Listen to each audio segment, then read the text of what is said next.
left to die by the roadside. What this stray cat did to survive will shock you. How did a sick cat abandoned hundreds of miles from home survive treacherous conditions and find his way to the one person who could save him? The secret found on his microchip reveals a shocking twist to Sunny's incredible journey. You won't expect subscribe, like, and listen now to hear the full heart-wrenching story. The wind shrieked like a wounded beast, whipping razor-sharp snowflakes into every nook and cranny. The night was pitch black, torn only by the stark white fury of the raging blizzard.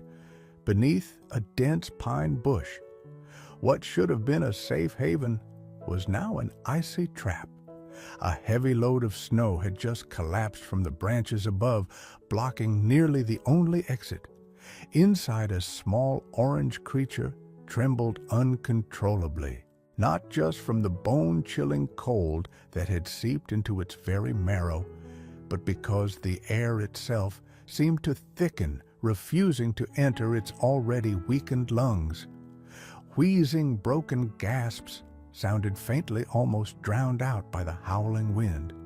Each attempted breath felt like swallowing thousands of glass shards.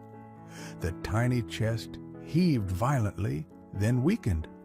The bright orange fur, once vibrant under the sun, was now ragged, matted with snow and dirt, coated in a thin layer of frost.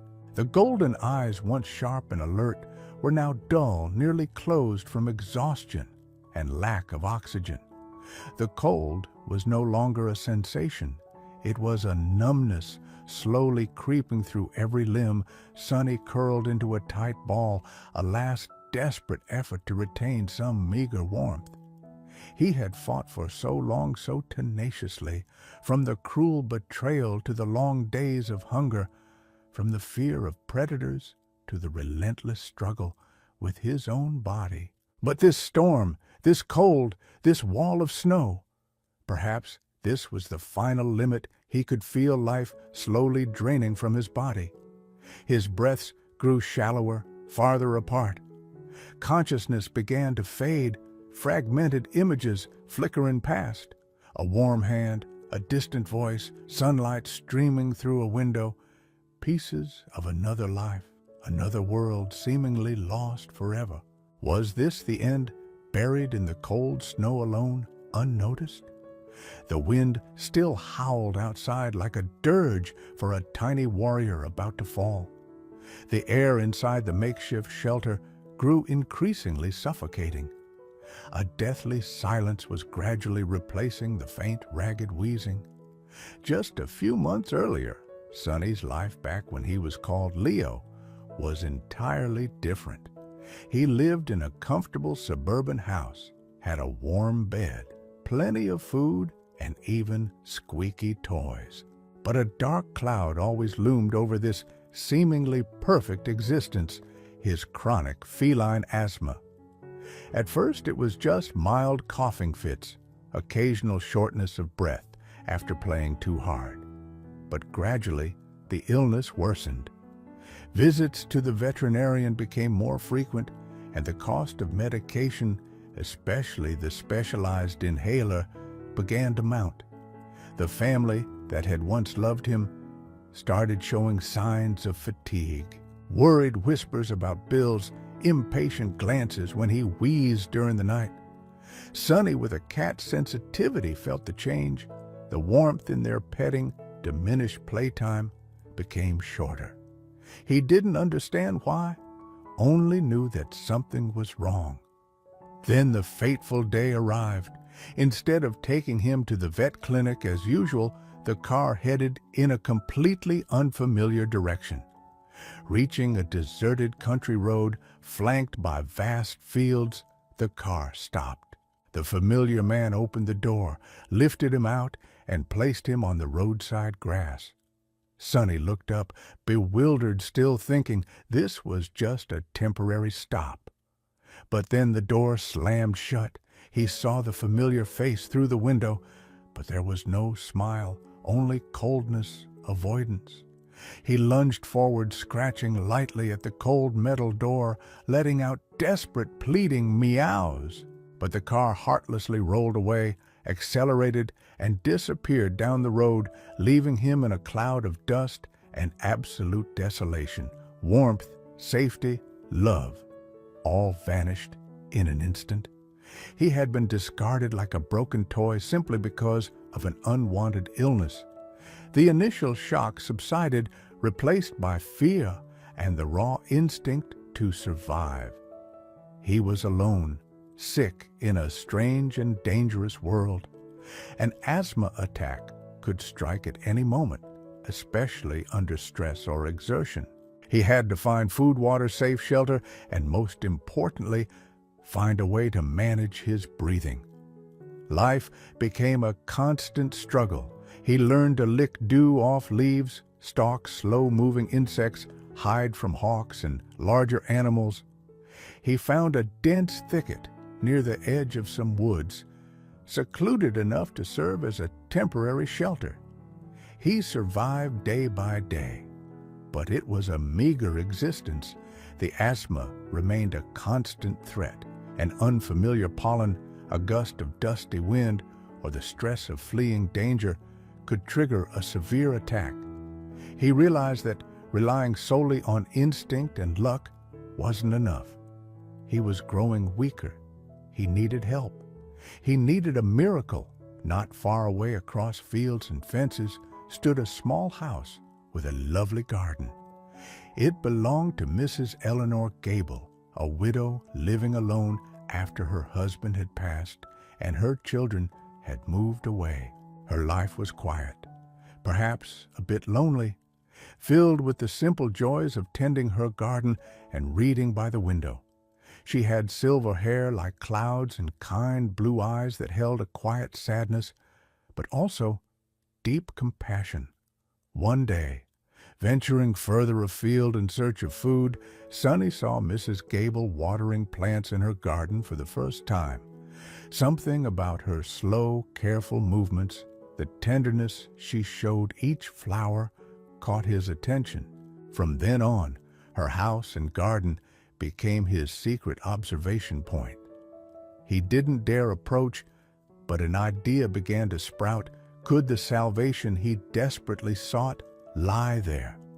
That thought became the inciting incident, urging him to overcome his fear and illness to reach this fragile source of hope.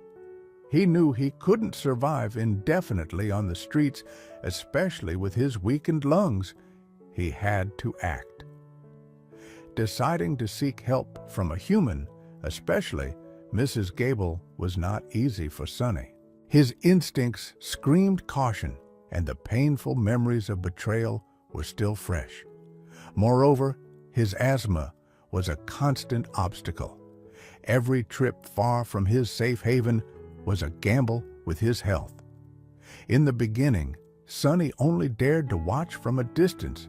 He hid behind fences and thick bushes, memorizing Mrs. Gable's routine watering plants in the morning, reading on the porch in the afternoon, the warm yellow light turning on in the evening. He saw her talk to the flowers, put out birdseed in a small feeder. That gentleness both attracted and frightened him. Would such kindness extend to a stray, sick cat like him? Foraging for food became harder as he tried to stay near Mrs. Gable's property. There were fewer insects here, and he had to compete with other stray cats, healthier and more aggressive than him.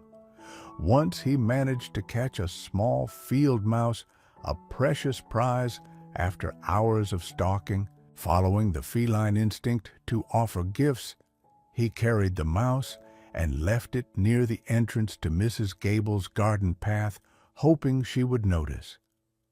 But the next morning, the mouse was gone, perhaps taken by another animal or cleared away by Mrs. Gable without her ever realizing his intention. The first attempt failed. His asthma caused plenty of trouble, too. One day, while trying to drink from a puddle on the road, dust kicked up by a passing truck triggered a severe coughing fit and breathing difficulty. He lay curled up by the roadside, gasping for precious air, feeling like he was suffocating. Luckily, the attack subsided before any other danger appeared, but it was another stark reminder of how fragile his life was. He needed medicine, the kind of care only humans could provide. Danger didn't just come from within. This suburban area, though quiet, was not without risks. One afternoon, while cautiously exploring near an old shed at the back of Mrs. Gable's garden, hoping to find some scrap of food, he ran into Buster, the large, aggressive terrier from the house next door. Buster was notorious in the neighborhood for chasing cats. Spotting Sonny, the dog barked loudly and charged. Panic seized Sonny. He turned and fled, his wheezing growing louder in his throat. He didn't have the strength to run fast or far. Buster was closing in, his growls echoing right behind him. In a moment of desperation, Sonny saw a narrow gap under a decaying wooden fence separating Mrs. Gable's garden from the vacant lot next door. He dove for it. Splinters scraped his skin, but he had no other choice. He squeezed through just as Buster slammed into the fence, barking in fury and frustration. Sonny lay pressed against the weeds on the other side, heart pounding like a drum, his whole body shaking. Another near-death experience, but the fear and exhaustion nearly overwhelmed him. He realized the danger of lingering near human habitation, but paradoxically, this incident strengthened his resolve to find a truly safe haven. After the encounter with Buster, Sonny became even more cautious. He only dared approach the garden very early in the morning or late in the evening, when Mrs. Gable was inside and there was no sign of the neighbor's dog. He started paying more attention to the small objects in the garden. A blue gardening glove left on a stone bench, a packet of seeds dropped near the path, a piece of ribbon Mrs. Gable used to tie up tomato plants, small inanimate objects. But in Sonny's eyes, they could be the key. He also began trying more subtle forms of communication. Sometimes he would sit at a safe distance within Mrs. Gable's line of sight while she gardened, just watching silently. He hoped she would notice his regular presence, realize he wasn't a threat, but Mrs. Gable seemed not to notice, or perhaps she was simply respecting the space of a wild creature. The weather began to turn. Cold rains lasted longer. The air grew damp, worsening Sonny's asthma. His shelter under the bush was no longer warm or dry enough. He knew winter was approaching. In this region, winter meant snow and ice. If he couldn't find real shelter and medical care, he was unlikely to survive the harsh season ahead. The stakes were getting higher. Time was running out. The pressure to find help became urgent. He needed to do something more drastic, something Mrs. Gable couldn't ignore. But what? And would he have the strength to do it? Part 4. Midpoint, Turning Point. 1,000 words. Autumn faded, giving way to the first cold winds of winter. The sky was often gray and chilling rains fell more frequently. Sonny felt the change acutely. The cold seeped into his bones, and the damp air made breathing heavier than ever. His shelter under the pine bush, while offering some cover, couldn't keep out the penetrating chill and dampness. Each night was a struggle to stay warm and maintain a steady breath. He continued to watch Mrs. Gable from afar, his heart filled with hope, but also growing desperation. He had tried leaving gifts, like large insects or uniquely shaped leaves near her path, but nothing seemed to work. Mrs. Gable still treated him as part of the natural world around her garden, a fleeting presence needing no intervention. Sonny began to feel discouraged. Were his efforts futile? Would he have to accept his fate of abandonment and fight alone until his last breath? Then the first snowstorm of the season arrived earlier than expected, and far more violent than anything Sonny had ever experienced. The sky turned leaden gray within hours, and the first snowflakes began to fall gentle yet menacing. Sonny quickly retreated to his familiar shelter under the pine. Initially, he felt relatively safe as the snow blanketed everything outside. But the storm intensified. Wind howled through the branches, carrying an icy sting. Snow fell thick and fast, weighing heavily on the pine boughs. And then the worst happened.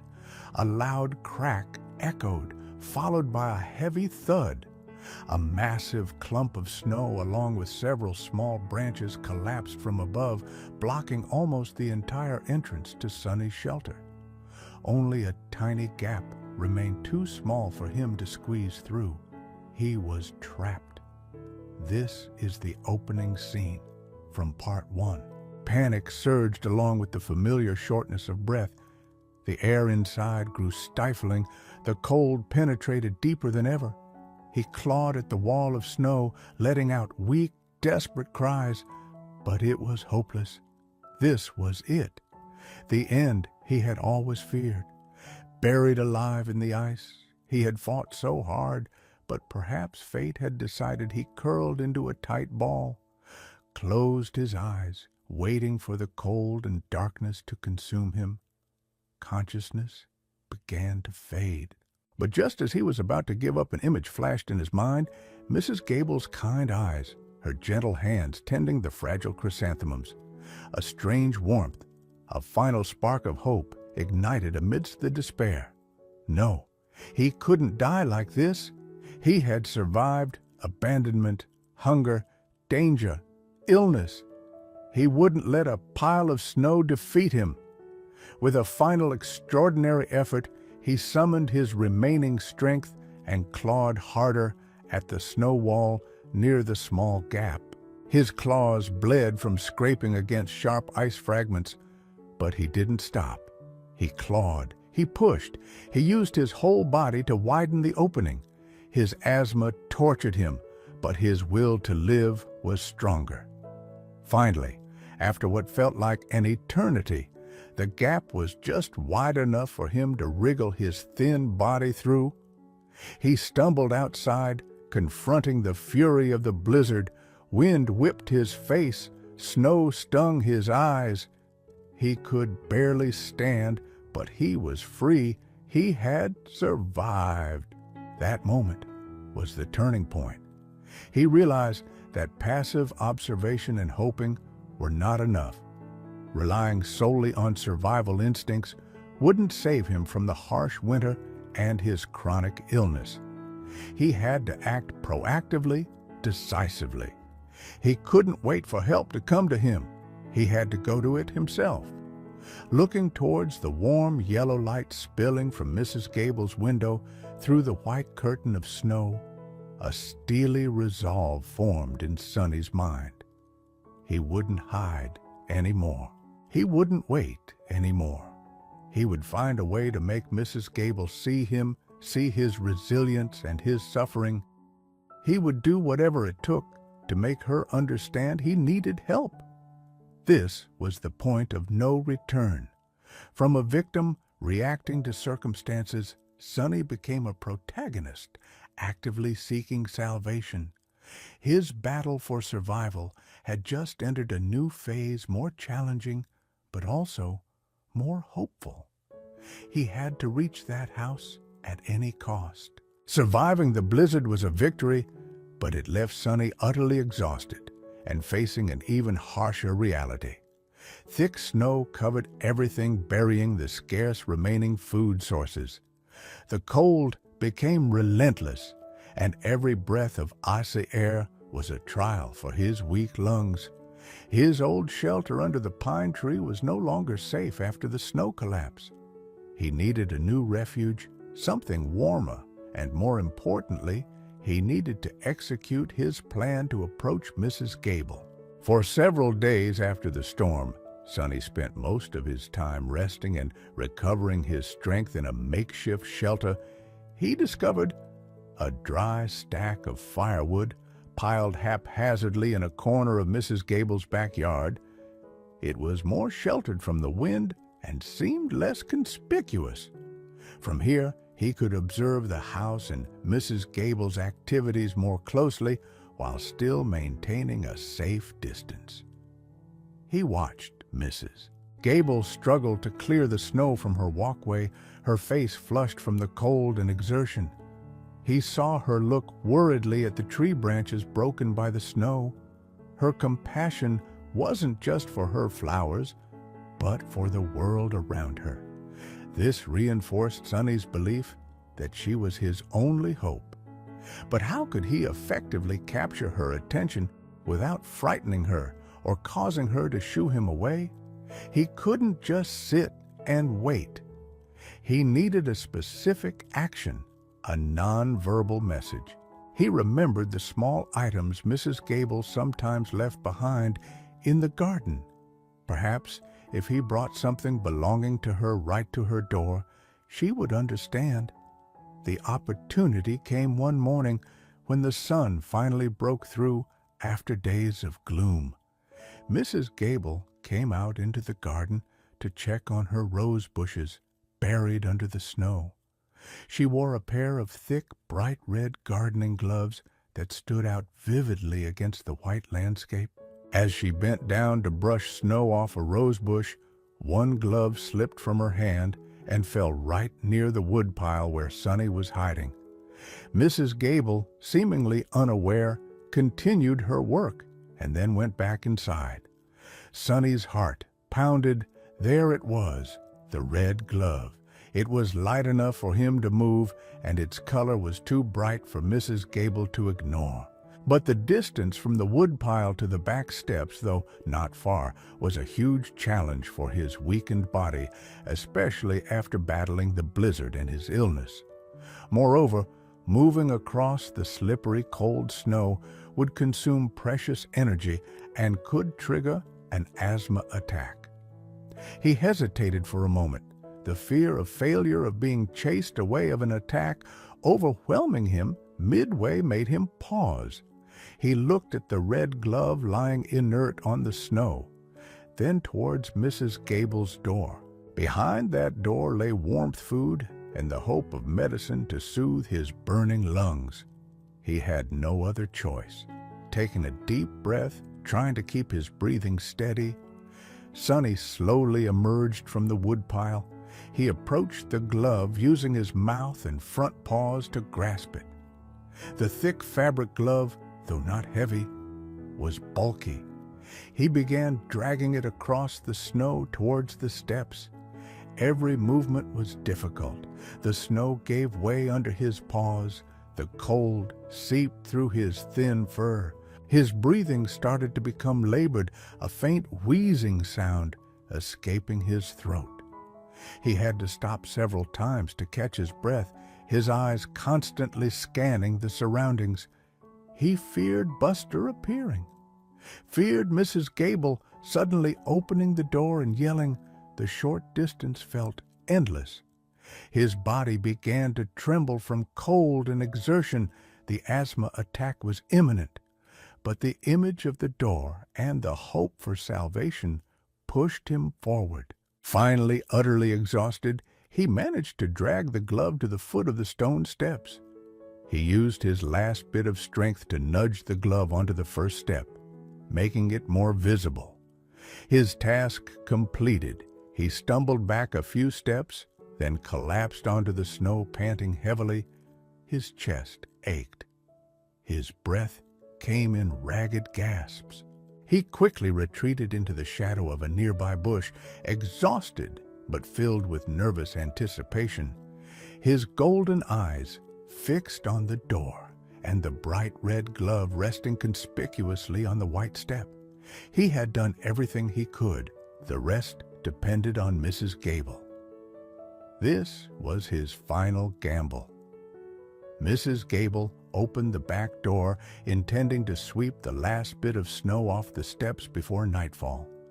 She almost stepped right past the bright red glove, if not for its startling color. "Oh, there you are," she murmured, bending down to pick it up. "I was looking for you." But as she straightened up, a strange sound, a faint, ragged wheezing from the nearby bushes, made her pause. She squinted into the shadows. At first, she only saw a blurry orange shape, but then the shape moved slightly, and she saw golden eyes staring fearfully back at her. A cat, thin, dirty, and clearly very weak. She suddenly remembered the fleeting glimpses of this orange figure lurking in her garden in recent weeks. Then she looked down at the glove in her hand, then back at the trembling, gaspous cat. A slow but certain realization dawned on her. No, it couldn't be. How could a cat? But the evidence was right there.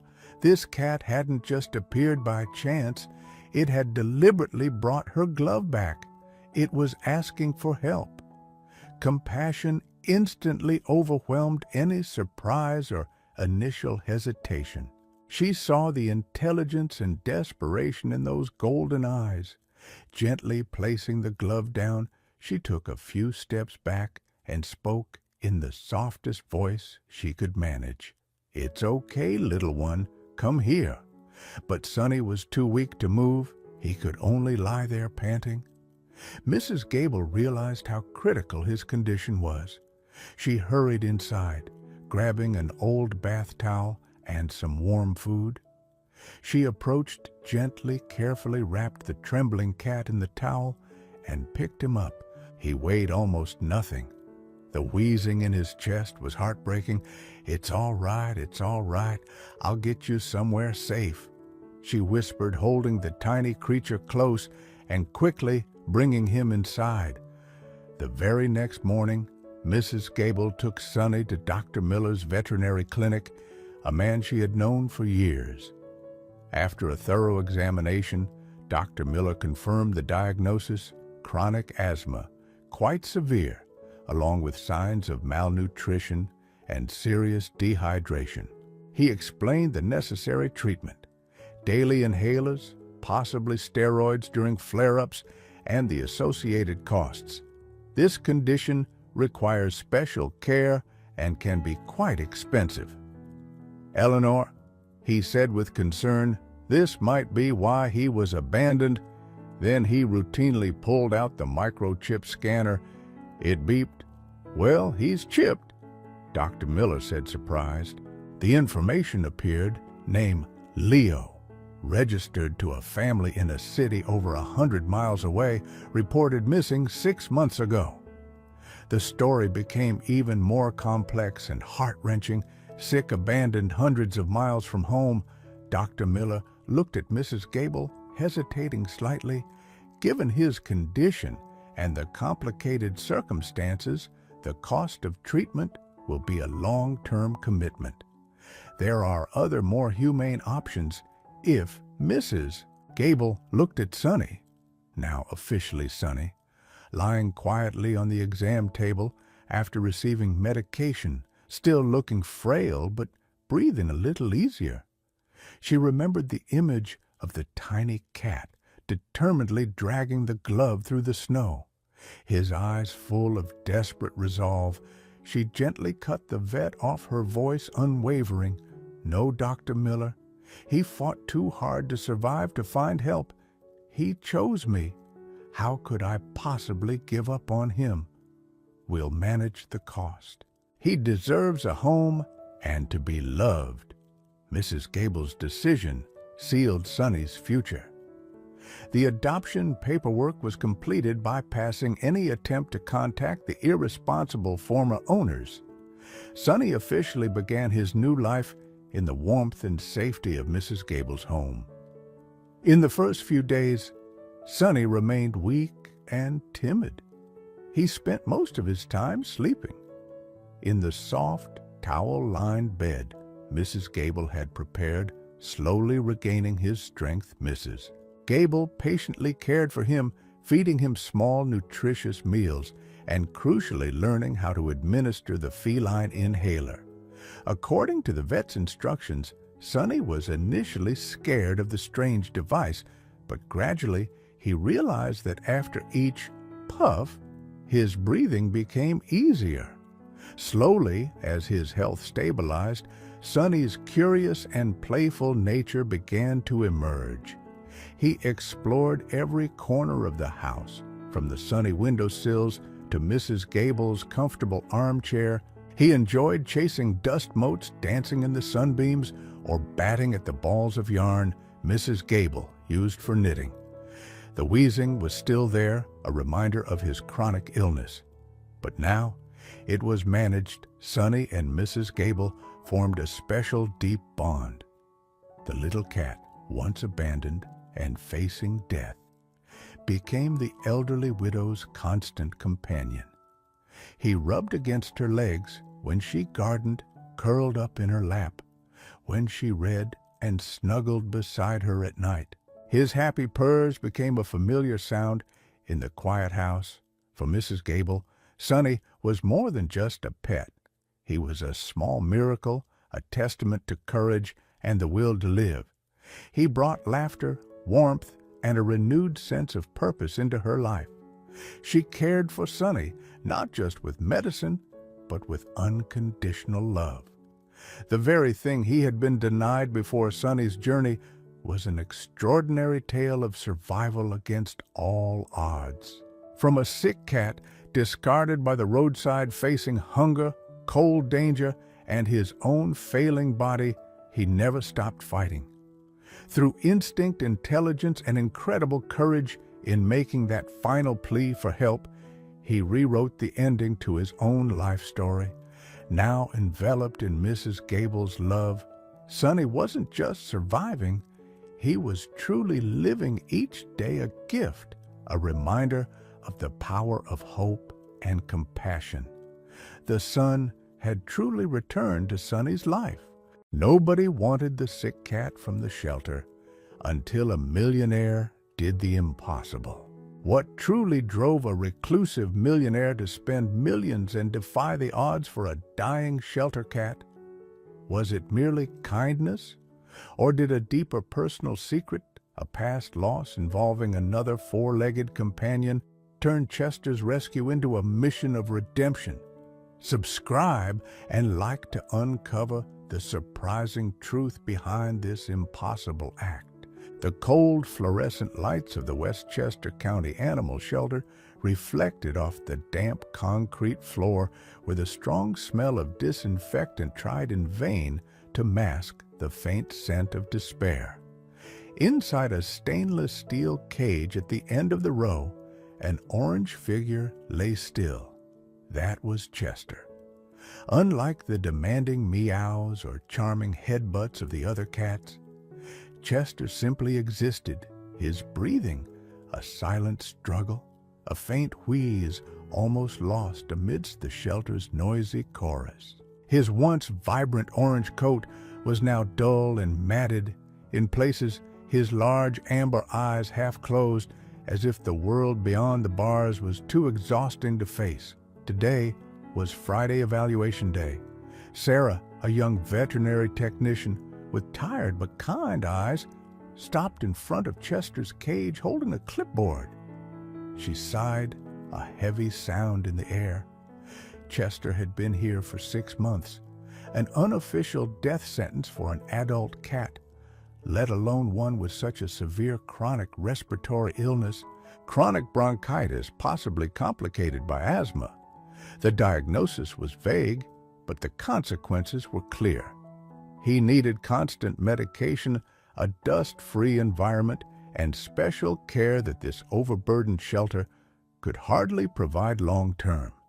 Many people had glanced his way, drawn by his striking orange color, but upon hearing about his health condition and potential costs, they all shook their heads and moved on to other cages. Chester seemed to understand this too. He no longer tried to get attention. Sarah scribbled something on the chart, her expression tense. A difficult decision loomed. Resources were limited, and cages were always needed for new arrivals, healthier animals with a better chance of adoption. Chester was running out of time. Just then, an unusual sound broke the shelter's familiar din, the low rumble of a luxury car idling just outside.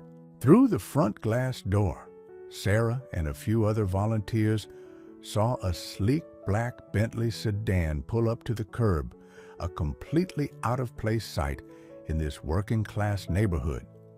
The back door opened, and a tall, elegantly dressed man in an expensive tailored suit stepped out. His salt and pepper hair was neatly trimmed, his angular face expressionless, but his sharp blue eyes seemed to observe everything. He walked straight into the shelter, his presence causing a hush to fall over the activity. No one here had ever seen him before. Who was he? And more importantly, what did he want in a place like this? The Westchester County Animal Shelter operated on kindness and meager donations, perpetually short on everything. Space staff funding. Eleanor Gable, the shelter manager, a dedicated woman with silver hair and shoulders heavy with decades of responsibility, was all too familiar with making heartbreaking decisions. Chester was one of the cases that kept her up at night. He'd been found months ago in an alley, skinny, terrified, and gasping for breath. No microchip, no collar, just wide, resigned eyes, and that relentless wheeze. Volunteer veterinarians had done their best. They diagnosed chronic respiratory disease, possibly from an untreated infection or a congenital defect. They prescribed antibiotics, bronchodilator steroids, a costly regimen that helped manage symptoms but offered no cure. Chester needed a quiet, stress-free, dust-free environment and ideally an owner with the financial and emotional resources for his long-term medical care. It was too much to ask for most potential adopters, so Chester waited, withdrawing further into his cold cage as hope dwindled day by day. The man in the suit walked into Mrs. Gable's small office without introduction. Julian Croft. He stated curtly, his voice low and authoritative. The name was familiar. A reclusive tycoon head of a massive investment empire, known as much for his business acumen as for his eccentric, intensely private nature. Rumor had it he lived alone in a vast mansion overlooking the Hudson River ever since the tragic death of his wife and only child years ago in a private plane crash. He rarely appeared in public, let alone in places like this. "How can I help you, Mr. Croft?" Mrs. Gable asked, trying to hide her surprise and slight intimidation. "I'm here to adopt a cat," Mr. Croft said, directly, his blue eyes scanning her as if seeing right through her. Mrs. Gable relaxed slightly, but remained cautious. "Wonderful. We have many lovely cats needing homes. Are you looking for anything specific?" "A kitten, an adult. The orange cat in the last cage," Mr. Croft said without a hint of hesitation. "The sick one." Mrs. Gable was stunned. Of all the cats he chose, Chester. "Mr. Croft, I must be clear." She began, her voice laced with concern. "Chester is a special case. He has severe chronic respiratory disease. He requires constant medical attention, expensive medication, and there's no guarantee." "I read his profile on your website," Mr. Croft interrupted, his tone even. "I'm aware of his condition." "But why?" Mrs. Gable blurted out, instantly regretting her lack of professionalism. A flicker of emotion crossed Mr. Croft's eyes so quickly, Mrs. Gable wasn't sure she'd imagined it. "I have my reasons," he said softly. Then, as if to end the discussion, he pulled a fountain pen and a checkbook from his inner jacket pocket. He placed it on the desk, wrote quickly, and pushed it towards Mrs. Gable. Mrs. Gable glanced at the number and barely suppressed a gasp. The amount wasn't just enough to cover Chester's estimated lifetime medical expenses. It was enough to upgrade the entire shelter's ventilation system and fund their special needs program for years to come. Mr. Croft, I don't know what to say, she stammered. There's nothing to say. Mr. Croft stood up. Prepare the paperwork. I'll take him now. That was the inciting incident. Julian Croft's abrupt and baffling decision completely altered the trajectory of Chester's life. He hadn't just chosen the cat nobody wanted. He'd done so with astonishing generosity. His initial goal was clear: get Chester out of here and somehow ensure his survival. But the true reason behind his actions remained a mystery. Chester, the sick orange cat, was on his way to a vastly different new life in the hands of a solitary and unpredictable millionaire. The Bentley glided silently through the large iron gates, entering the sprawling grounds of Croft Manor. For Chester, accustomed to the cramped confines and constant noise of the shelter, the sudden change was terrifying. The granite mansion, though magnificent, exuded an almost oppressive stillness. There were no meows, no barks, only the ticking of a grandfather clock in the main hall and the echoing footsteps of Mr. Croft on the marble floors. When the carrier was placed on the floor of the vast living room, Chester huddled in the back. Mr. Croft opened the carrier door, but Chester didn't move. Make yourself at home, Mr. Croft said quietly, then retreated to a leather armchair a considerable distance away, opening a hardcover book. He made no attempt to touch or coax Chester out. He simply occupied the space, creating a quiet, non-threatening presence. Hours passed. Chester remained in the carrier. Croft placed a bowl of fresh water and a dish of premium cat food nearby, then left the room. That night, and for many nights after, Chester only dared to sneak out of the carrier when he was certain he was alone, snatching a few bites of food before retreating to his safe haven.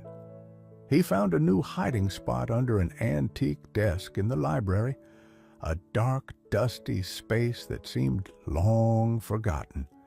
Mr. Croft proved surprisingly patient.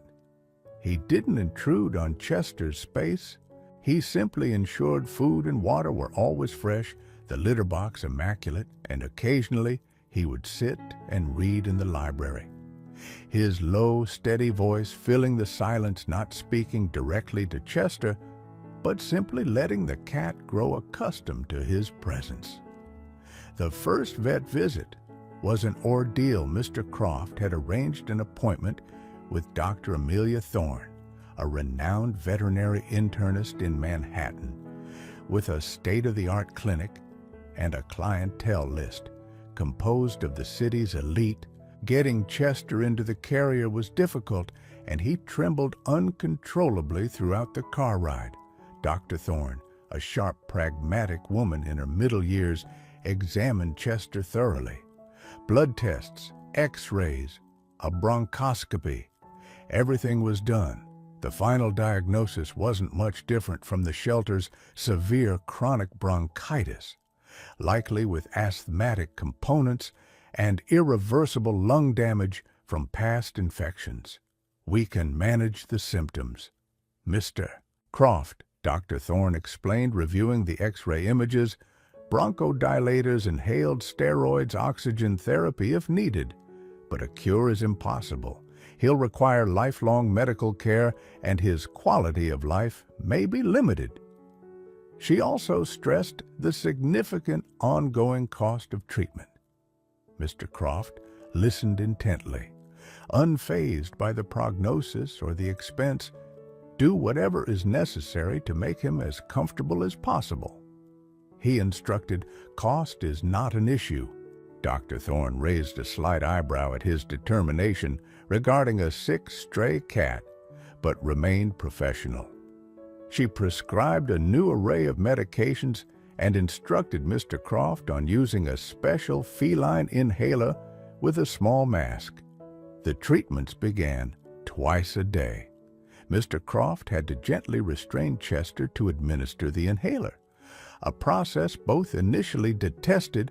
Chester struggled, and Mr. Croft was clumsy, worried about hurting him. But gradually, a reluctant acceptance formed. Chester seemed to realize breathing became easier after each treatment, and Mr. Croft learned to hold him gently but firmly, his calm voice soothing the cat. Over the following weeks, small changes started to appear in Chester. He coughed less, his wheezing slightly subdued. He began exploring the mansion more cautiously, no longer confining himself to the library. Sometimes, Mr. Croft would find him sunbathing on a marble windowsill or even watching him curiously from the doorway of his study. However, progress was slow and inconsistent. There were good days, but also bad days. When Chester struggled to breathe, refused food, and retreated into his shell, Mr. Croft began spending hours researching feline respiratory diseases. He read medical journals, joined online forums for owners of special needs, pets, contacted specialists across the country. He learned about alternative therapies, clinical trials, anything that might offer a glimmer of hope. His investment in Chester went beyond typical kindness. It bordered on obsession. Dr. Thorne, initially somewhat skeptical, grew impressed by Mr. Croft's dedication. She started sharing the latest research papers with him, discussing more advanced treatment options, though most were still experimental or too risky for a fragile patient like Chester. During this process, a quiet but strong bond began to form between the solitary man and the sick cat. Chester started seeking out Mr. Croft's presence. He would sit in a corner of the room while Mr. Croft worked or jump onto the far end of the armchair when he read in the evenings. Once, while Mr. Croft was sitting pensively looking out at the garden, Chester cautiously approached and for the first time gently rubbed his head against his hand before quickly retreating. It was a small gesture, but for Mr. Croft, it meant the world. He realized he wasn't just trying to save Chester's life. He was trying to save himself from the loneliness that had consumed him since his family's death. Chester, with his fragile existence and need for dependency, had brought a new purpose to his empty life. But the big question remained: would his dedication and near-limitless resources be enough to conquer Chester's chronic illness? Winter arrived, bringing cold, dry air that exacerbated Chester's respiratory problems. Despite the meticulous care and the best medications available, his condition began to visibly deteriorate. The coughing fits became more frequent and violent, racking his small body. Breathing grew increasingly difficult. He often resorted to open-mouth breathing to gasp for air. He lost interest in food, lost weight, and spent most of his time curled up in the heated bed Mr. Croft had placed near the fireplace, his eyes clouded with discomfort. One night, Mr. Croft was jolted awake by the sound of Chester choking and gasping. He rushed out of bed to find Chester on the floor, struggling for breath, his body rigid. His gums were a terrifying bluish purple, a sign of severe oxygen deprivation. Panicked, Mr. Croft quickly administered the emergency oxygen mask Dr. Thorne had provided for such crises and called the clinic's hotline. "Bring him in immediately." Dr. Thorne's urgent voice came over the phone. The late-night drive to Manhattan was a nightmare. Mr. Croft drove as fast as he dared. Chester, lying motionless in the carrier on the passenger seat, his breathing shallow and faint. He feared the cat wouldn't make it. At the clinic, the medical team was waiting. Chester was immediately rushed into the intensive care unit, placed in an oxygen cage, and hooked up to monitors. Dr. Thorne worked swiftly, administering emergency medications and trying to stabilize him. Mr. Croft stood outside watching helplessly through the glass window, his heart clenching. The sight of the small, fragile cat fighting for life brought back painful memories of his own loss, the feeling of powerlessness in the face of cruel fate. After several tense hours, Dr. Thorne finally came out to meet Mr. Croft. Her expression grave. "We've stabilized him, but it's critical. Julian," she said, using his first name for the first time, "his lungs are severely compromised. The conventional medications don't seem to be effective anymore. We're running out of options." She paused, looking him directly in the eye. "It might be time to consider his quality of life." The words hit Mr. Croft like a physical blow. Letting go. After all this effort, after allowing himself to hope to bond, no, he couldn't. "There must be something else, Amelia," he asked, his voice pleading. "A clinical trial, some new therapy, anything." Dr. Thorne hesitated. "There's an emerging field of research involving stem cell therapy to regenerate lung tissue damaged by chronic disease in cats. It's highly experimental, incredibly expensive, and carries significant risks. There isn't much data yet, and the outcome is uncertain. Most veterinary facilities wouldn't even consider it for a case like Chester's." A spark ignited in Mr. Croft's eyes. "Where is this research being done?" "A small lab affiliated with Cornell University," Dr. Thorne replied.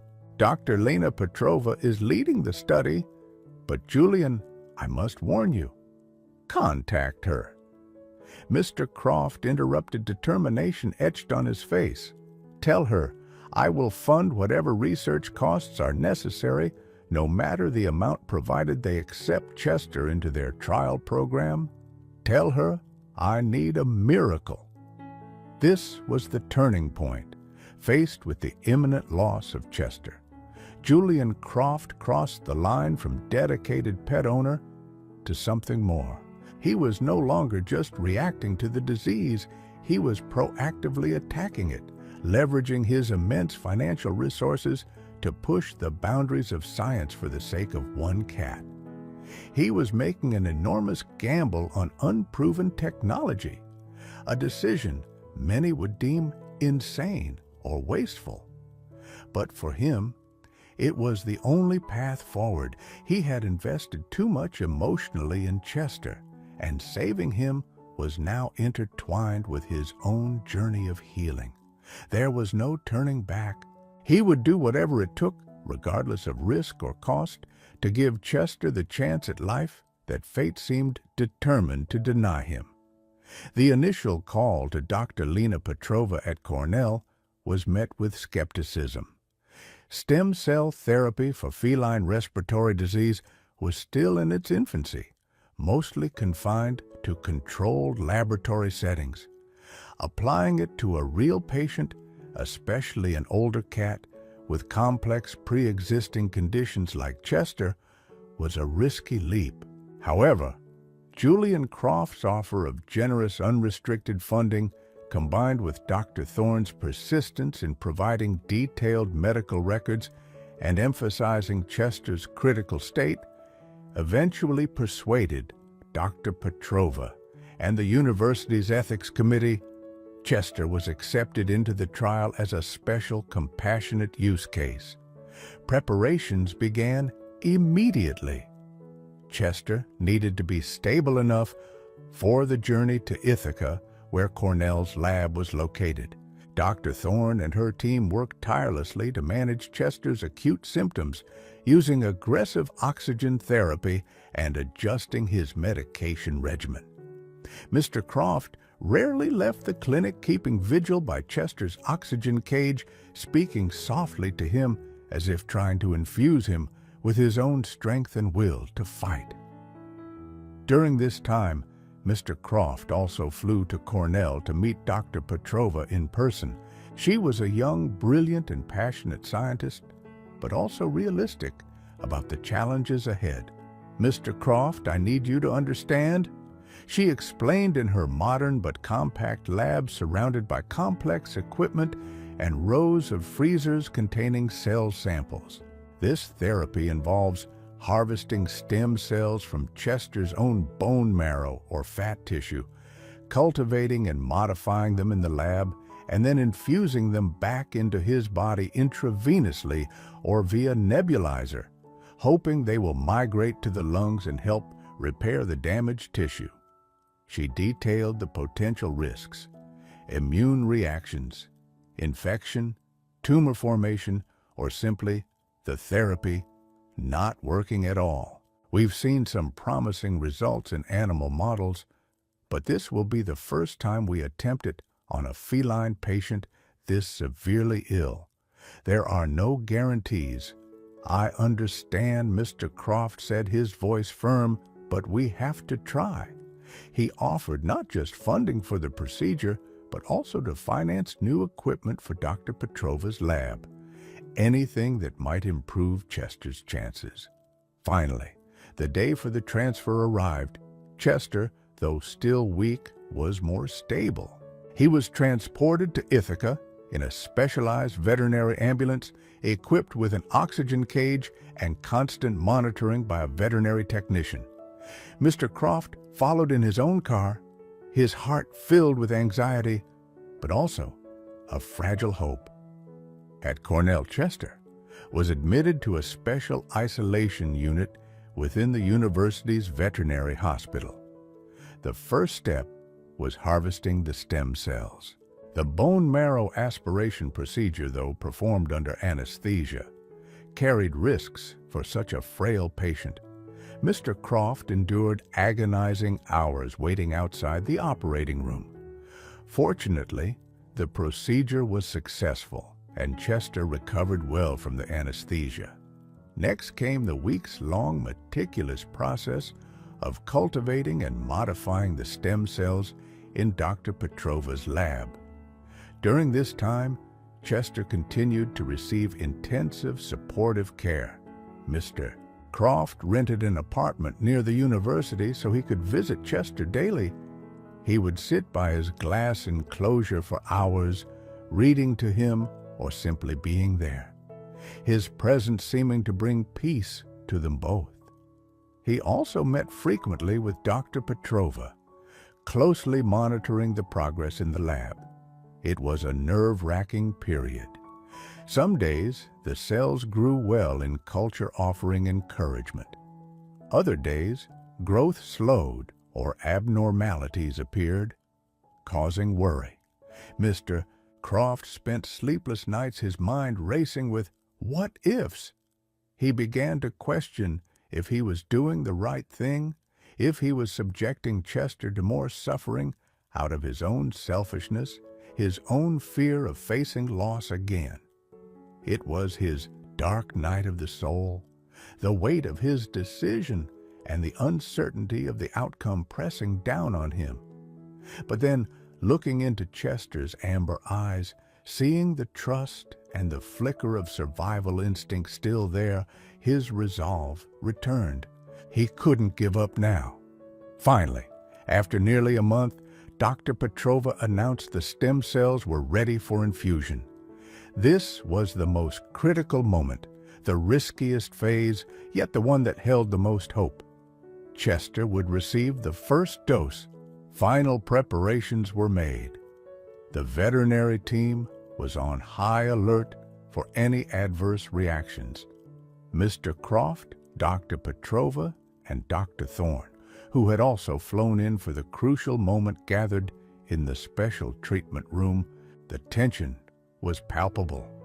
Everything, money, time, effort, hope, culminated in this moment. Chester's fate hung precariously in the balance. Under the bright lights of the treatment room, Chester lay quietly on the padded examination table. A small IV catheter carefully secured in his foreleg. Monitors beeped steadily, displaying his vital signs. Dr. Petrova personally prepared the bag containing millions of painstakingly cultured stem cells. The result of weeks of tireless work, she double-checked everything before connecting it to Chester's IV line. Mr. Croft stood in the corner, hands clenched, barely breathing. Dr. Thorne stood beside him, a reassuring hand on his shoulder, though her own tension was evident. The room was silent, except for the rhythmic beeping of the machines. The stem cell solution began to flow slowly into Chester's vein. All eyes were fixed on the small cat and the monitors. The first minute passed. Then 5, 10. Chester's vital signs remained stable. No immediate signs of allergic reaction or anaphylactic shock. The biggest risks in the initial phase. A collective quiet sigh of relief went through the room. But the tension remained. This was only the beginning. Over the next few hours, Chester was monitored with extreme vigilance. Second and third infusions followed on subsequent days. It was a process requiring immense patience and alertness. The veterinary team worked in shifts, checking vital signs, running frequent blood tests to assess organ function and detect any complications early. Mr. Croft barely left the hospital. He slept on a couch in the waiting room, leaving only for brief showers and changes of clothes. He was present for every checkup, every update from Dr. Petrova or Dr. Thorne. He talked to Chester, stroking his fur through the enclosure glass, believing his presence could make a difference. About a week after the first infusion, the first subtle positive signs began to emerge. The attending veterinarians noted that Chester seemed to be breathing slightly easier. His coughing fits decreased in frequency and intensity. Preliminary lung function tests showed small but statistically significant improvements in gas exchange. These were the first glimmers of hope, but no one dared celebrate yet. The road ahead was long and uncertain. However, as the second week passed, the improvements became more noticeable. Chester started acting brighter, more alert, more interested in his surroundings. He began eating better on his own. His characteristic wheeze, while not gone entirely, was significantly diminished. The culmination came one morning when Mr. Croft walked into the room. Chester looked up at him and let out a soft, clear meow, a sound Mr. Croft had never truly heard from him before. Immediately after, he stood up, stretched tentatively, and for the first time in months, made a small leap onto the low windowsill within his enclosure. That moment, simple yet extraordinary, was the climax. The therapy was working. Chester was on the path to recovery. The miracle Mr. Croft had sought seemed to be actually happening. Chester's recovery continued over the next few months, slow but steady. He still required close medical monitoring and some supportive medications, but the stem cell therapy had made a fundamental difference. His lungs were gradually repairing themselves, his respiratory function significantly improved. Finally, the day came when Chester was cleared to leave the Cornell Veterinary Hospital. It was a bright, sunny day, a stark contrast to the gloomy autumn afternoon when Mr. Croft had first seen him at the shelter. Chester, no longer the frail, fearful shadow of his former self, emerged from the carrier back at Croft Manor. With newfound confidence, his orange coat was thick and glossy, his amber eyes clear and bright. He explored the house again as if seeing it for the first time with healthy eyes. Julian Croft's life had also transformed. Caring for Chester and pursuing his treatment had pulled him out of his solitary shell. He found purpose and joy in small things. Chester's purr as he curled up in his lap in the evening, the playful chase of sunbeams across the floor, the simple warm companionship of the creature he had saved. He began to open up more occasionally, inviting Dr. Thorne for dinner, donating even more generously to the Westchester Animal Shelter, and funding Dr. Petrova's research, so the stem cell therapy could potentially help other animals in the future. He was no longer just the mysterious, eccentric millionaire. He was a man who had rediscovered a piece of his lost soul through his love for a cat. Chester became the true master of Croft Manor. He roamed freely from the manicured gardens to the dusty library that was now a favorite spot for both of them to read together. Mr. Croft read, Chester napped. The wheeze of yesteryear was replaced by a soft, contented snore as he slept soundly on the expensive leather armchair. Occasionally, Mr. Croft would bring Chester back to visit the shelter. Mrs. Gable and the staff couldn't believe the miraculous transformation of the once forlorn orange cat. Chester, healthy and happy, became a living symbol of hope, a testament that every creature deserves a second chance, and that kindness, no matter its source, can achieve extraordinary things. The story of the sick cat and the millionaire who did the impossible became a quiet legend whispered with admiration and warmth at the Westchester County Animal Shelter. And beyond, Julian Croft and Chester, two lonely souls who found each other, had written a happy ending, not just for Chester, but for them both.